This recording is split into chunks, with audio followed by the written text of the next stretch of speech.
Protein खाने में add कर लिया, अच्छे से वर्कआउट करने लग गए, सुबह जल्दी उठना शुरू कर दिया, हर चीज़, पानी भी कंप्लीट कर रहे हो, नींद भी कंप्लीट कर रहे हो, बट फिर भी वज़न रुका हुआ है, फिर भी वो रिजल्ट नहीं आ रहा है जो आप लेके आना चाहते थे। तो एक चीज़ आप जिसको इग्नोर कर रहे हो और जो बहुत ज़्यादा अमेजिंग रोल प्ले करती है, दैट इज स्ट्रेस मैनेजमेंट। बहुत सारे लोग आज की डेट में एक एक पर्सन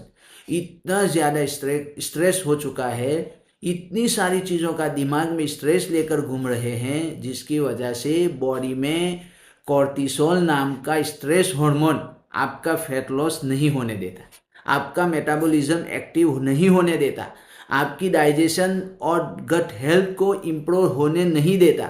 तो आपको सबसे पहले इस स्ट्रेस हार्मोन के ऊपर काम करना पड़ेगा दोस्तों, जिसके लिए हम आपको मेंटल हेल्थ सेशन देते हैं, आपको एक कम्युनिटी सपोर्ट देते हैं, आपको एक बेहतरीन पर्सनल कोच देते हैं, मेंटर्स और लीडर्स की लीडरशिप देते हैं, जिसकी वजह से आप स्ट्रेस हार्मोन को कम कर सकते हैं, हैप्पी फील कर सकते हैं। और जब तक मेंटल हेल्थ अच्छी नहीं होगी, फिजिकली आप कभी फिट नहीं हो सकते हैं दोस्तों, चाहे आप कैसा भी खुराक क्यों ना ले लें, राइट। सो ज़्यादा इन्फॉर्मेशन के लिए नीचे दी गई लिंक फिलअप कर सकते हैं। Thank you so much, follow me for more video.